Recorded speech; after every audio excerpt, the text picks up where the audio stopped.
solve problems. At the same time, they want to enjoy the class. Eventually, now, which classroom as an educator or a layman or a person as a parent, like which classroom would you like to choose?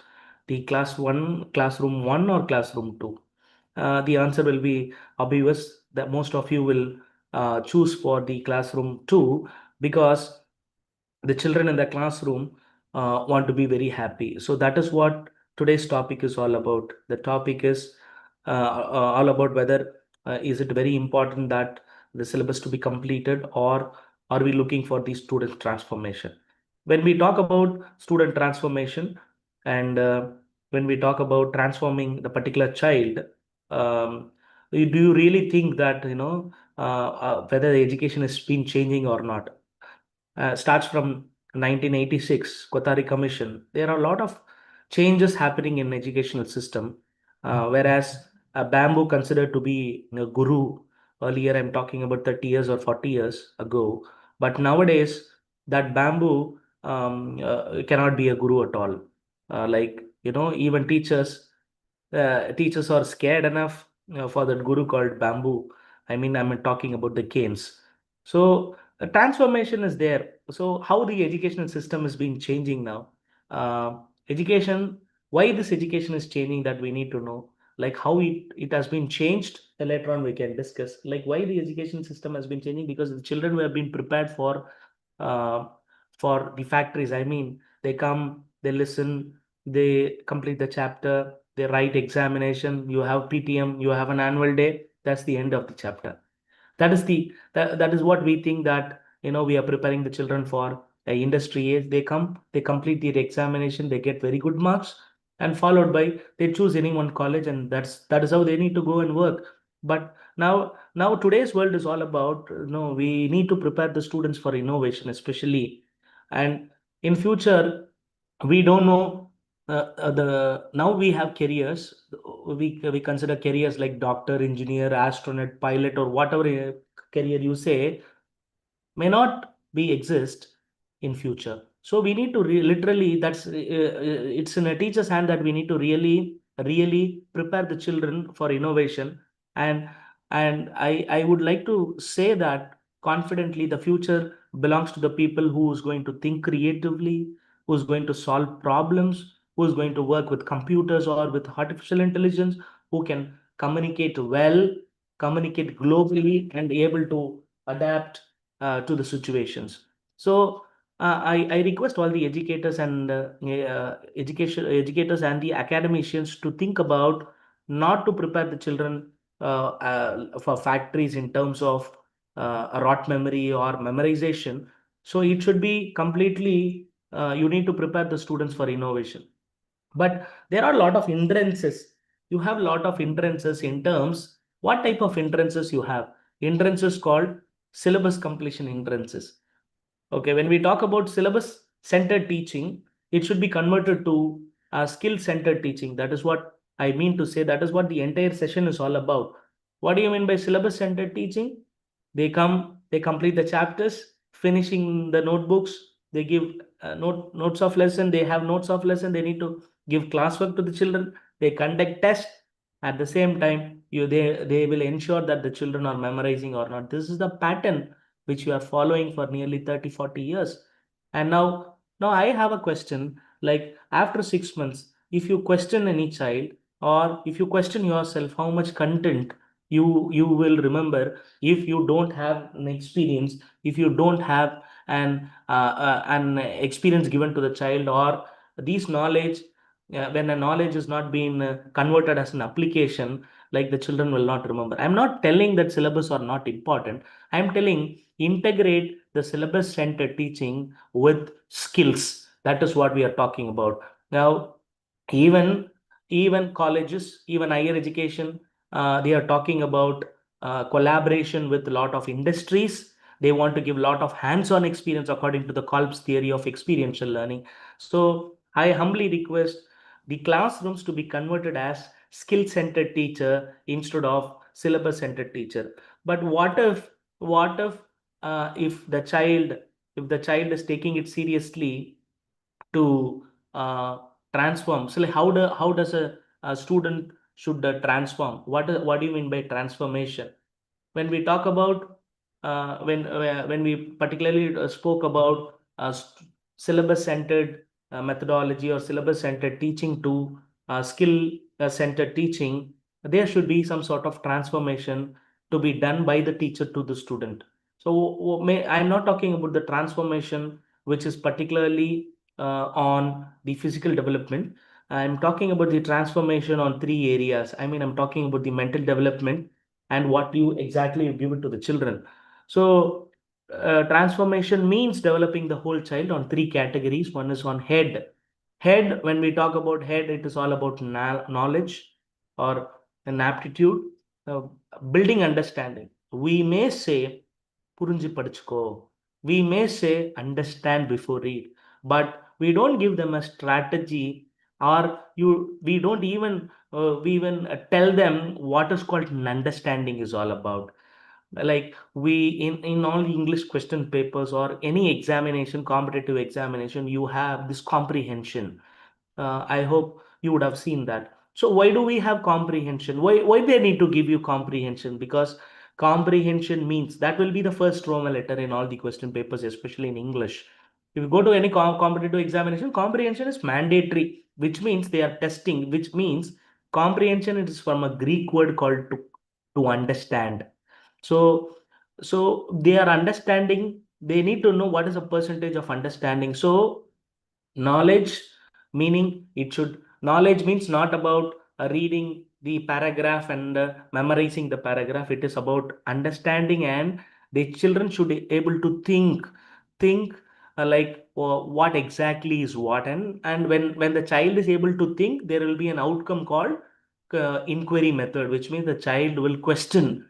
When a child understand and the child able to think, the child, if a child is able to think, the child will eventually question the teacher or question anybody. It happens with the parent. The second one is all about heart. When we talk about heart, it is all about values.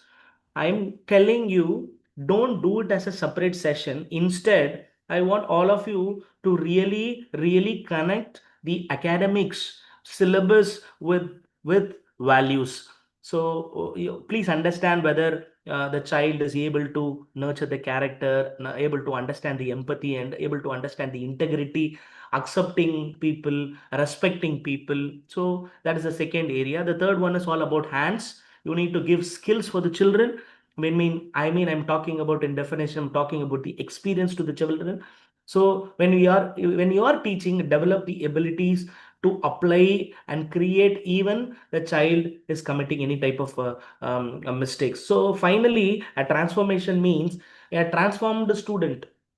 Transform student, how a transform student will be, like, they will think independently, they'll speak confidently, they can able to collaborate with anybody effectively, and they would like to show empathy. He or she will show sympathy or empathy, and they'll be a continuous learners, and at the same time they'll be a responsible a lifelong learners, and they are responsible decision makers.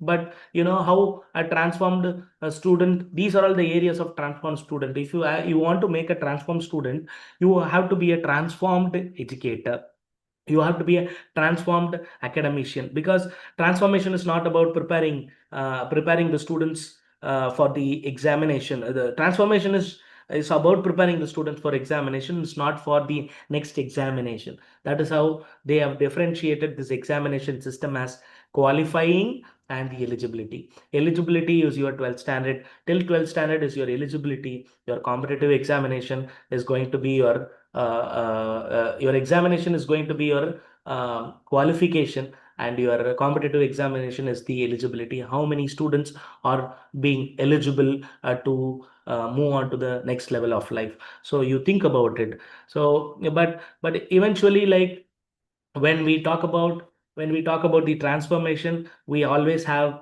a point in our head. Are we sticking into the old classroom system, or we are into the modern classroom system? Here it goes like this. I'm talking about the term called teacher centered, or teacher centered to student centered, or a learner centered approach. So what is the difference between the old classroom and the modern classroom? When you understand the modern classroom, transformation eventually happens. When transformation eventually happens, your teaching, your syllabus completion also will be integrated with skills. That is what the combination of this slides is all about. So how a old classroom is: teacher speaks, only speaking. The children should listen because that's the instruction given by the teacher.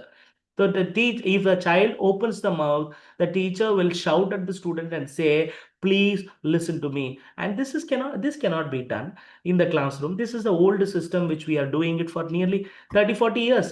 That is what I still remember. My Tamil teacher, he has taught me குற்றியலுகரம். தனி குற்றெழுத்தல்லாத மற்ற எழுத்துக்களுக்கு பின்னால் வர்ணின மெய்களின் மேல் ஊர்ந்து வரும் லுகரம் குற்றியலுகரம். I'm searching my Tamil teacher. I don't know why did I learn this குற்றியலுகரம். It is not even applicable to me, and he didn't even give me meaning. I'm sorry, I'm not talking negative about the teacher, but this is what happens in the classroom. But instead of teachers speak, provide opportunity to the children, let the children participate in that. The second one is all about memorization. So when we talk about memorization, it should be converted to understanding, and only one answer will be there, one question will be there, one answer will be there. So the whatever answer is there in the teacher head should be the answer. But now it's all with multiple perspectives. Like children will have different responses. You need to accept the responses because no answer is going to be wrong. And when you say this answer is wrong, and eventually you are wrong. So instead of giving notes, writing notes on the board, you can conduct a group activity where the children can explore their own notes, writing their own notes. It can you can eventually do from grade 2 onwards. So when we talk about the older classroom, it should not be a passive learning, only the teacher will be talking. It should be active learning process. So that plays very important role. Once you understand the theory and understanding of a modern classroom, and definitely it will help you. So to understand the modern classroom, you need to understand your role. What role you are in. Are you What kind of teacher you are? No, we are finding out this child is slow learner, this child is a late bloomer, the child is not able to read mathematics well, not able to read well, write well, speak well, and you are correcting the paper. We have given authority to use red pen to correct, to find out a mistake. But what type of teacher you are? When you have a question, what type of teacher? According to Howard Gardner's theory of there are 7 types of intelligences. Like, are you an audiovisual learner or a kinesthetic learner, or what type of are a spatial learner, or what type of learner you are? When a question is asked to all the teachers, the answer will be a question mark. So you need to find out what type of what is the teacher role first. So teachers today are must not be teachers. They are called as facilitators. They should be called as mentors. They should be called as coaches, motivators, learning designers, and role models. When we utilize all these words, you have different meaning, like where you will be supporting the children. You will not, you, the many teachers are thinking that it's a pain that I'm teaching the children. No, it is a support system that you particularly give to the student. So utilize all these terminologies seriously, because this, if you don't know your role, you cannot inspire the children, and instead you will be sticking on to the stigma called textbook, completing the portions. But when we talk about teacher role, what type of teacher we found. And finally, you need to understand one thing, like, what are all skills that a teacher should undergo. That plays very, very important role. These 21 skills has been converted into 12.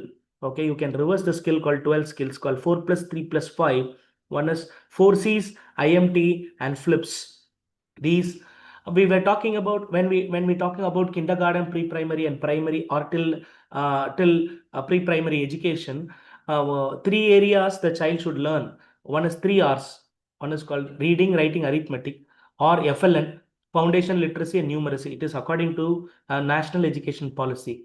But here, what are all very essential skills a teacher should, or an educator should, or a facilitator should understand is 4 important skill. One is critical thinking, communication, collaboration, and creativity, called 4 skills, is called the foundational skills that the teacher should understand. Now, based on these skills, the syllabus to be framed. Based on these skills, your portion to be completed, and followed by IMT, with self-awareness. I mean, self-awareness, self-management, and growth mindset. This is inner self skills we are talking about. The next one is flips. One is flexibility, leadership, and integrity. And we have the other one also, like media literacy, ICT literacy, and it is all about global citizenship. So these 12 skills plays very important role, especially to be a Gen Z teacher or an alpha teacher. We talk about, no, they are all Gen Z kids, we are unable to handle them, we are unable to handle them, we are unable to think about them. No, you can even think about them once you think that you are an alpha teacher. But very important is life skills. What are life skills? Are these are all life skills. I don't know, in school are we teaching this life skill or not? It doesn't mean that you need to give a separate period. No, we can integrate that with your academic areas. So 5 minutes of every class can be utilized for adaptability, plays very important role. The children must be taught, instead of leadership quality, the children should learn adaptability, problem solving, how a decision to be taken. Time management plays very important role. They are not sticking into time. Still the whole world is talking about India is the Indian time is totally different. Like we are not on time. But these areas that the children to be taught, and followed by leadership, empathy, resilience, interpersonal skills, and initiative, responsibility, ethics, and lifelong learning. Finally, lifelong learning plays very important role here. These are all 21st century skills. 4 C's, 3 IMT, and flips. You keep it in your mind, all educators. These skills are going to rule again and again. If you don't know, if you don't acquire the skills, you cannot be an upgraded teacher. You cannot update yourself to be a modern teacher. But there are some simple strategies that you can use as a teacher for tomorrow. When I was talking about the syllabus completion, sir, நீங்க சொல்றது சொல்லிடுவீங்க, then how it is possible? Yes, it is possible. I'm going to give you a simple strategy. The first one is all about begin every class or each class with a real life question. Whatever it is, you start a class with a real life question. We in a micro teaching or in the lesson planning according to Bloom's taxonomy, you have pre-preparatory stage, or you have different type of, when we talk about 5 lesson plans or 7 lesson plans or 3 lesson plans, you have different ways. But whenever you start with a question, because this inquiry method plays very important role. It activates the brain development of the children, especially in the classroom. So try to ask a question, and try to give a real life question to the child, and end with a one time reflection. That is plays very important role. Takeaway is very important. The yellows are very important. Learning outcomes are very important. Objectives are important. Outcome are important. Nowadays, the teachers are not even bothered about the objective as well as the outcome. So I humbly request all the educators to focus on the objective and the outcome, followed by let the followed by you have give opportunity to the children to teach a concept. um, don't give a student give don't give an opportunity to the children to teach content. Instead, give an opportunity to teach a concept. I think you are getting my point. Don't give them a lesson to teach to all the children, and don't tell them to teach the content. Instead, teach the children to teach a concept. But before that, you have to be a conceptual teacher. Yeah, in detail we can elaborate in next session about like how a teacher should teach concepts. Like one day every week you can have a collaborative task, which means you can have a group activity where the children can discuss among themselves. It can be notes of lesson, it can be teaching, it can be work, any work or an activity can be done, and followed by encourage them with questions. Encourage them with a lot of questions before giving an answer. When a child is able to question you, which means the child is able to think, the child is able to empower, the child is able to think independently. So try to provide opportunity to each and every child by questioning. You force the child to question. You force the child. There will be some children, they are not practiced to question, but give them an opportunity to question. Yes, and followed by how a future ready classroom should be. Imagine where the classroom, they should ask meaningful questions. They need to use the technology responsibly. They need to work collaboratively. They need to respect their different viewpoints. That is more important, my dear educators, that they need to respect the viewpoints of others, and you cannot stick on to the answer which is there in your head for so long, and say like, that answer will be, that answer is right. Now when someone gives voice out some matters, and you need to understand that is their perspective, and you need to add value positively. And finally, you have to learn through mistakes. That plays very important role. That is why God has created, in every pencil there is a eraser at the back. Okay, so we if you don't commit mistakes, which means you are not a lifelong learner at all. And finally, you connect learning to real life situations. Whatever learning happens, you connect with the real life situation. My chemistry teacher taught me the pH value, but I still don't know where to apply it. My teacher taught me the CH3COOH. I don't know where I want to utilize it. My English teacher taught me simple complex compound. I don't know where to apply it. So there are a lot of questions. So the classrooms don't build the classroom with syllabus. Instant build with skills. That is what finally I would like to tell you. So we are in the last slide. Try to the syllabus. Remember one thing: the children may forget the chapters which you teach in the classroom, but they rarely forget the teachers who believed in them. I have a lot of examples and testimonies in my school where they don't forget. I happen to give you an example. Mm, we provide opportunity for grade 11 children to write newsletter. The child were the editor for the newsletter for 1 year, one complete year, the commerce student of grade 11. And the child went and joined in VIT. In the VIT, she is only the editor for the VIT magazine. So they don't even forget you when they learn a skill. That is what I mean to say. So the final thoughts goes like that: the syllabus gives students information, teachers give students inspiration, technology gives students access, and finally a transformation gives student a purpose. So are you really teaching for a purpose or not? Since we are talking about it is a noble profession, it should be with purpose. So if you want a purpose, there should be a transformation. If you want a transformation, you need to integrate your skills with your subjects. So don't measure your success by how many chapters you taught or you have completed, or like, how much test you have conducted. It is not the measure. We cannot measure it in such a way, but measure it how many children, how many lives you have transformed in terms of your teaching, your dedication, and with your passion. So that's all about today's session. Thank you very much, Omiyad, for providing me a wonderful opportunity, because it's so beautiful that you are giving me opportunity again and again. Thank you very much. Thank you very much, sir. Anand, sir.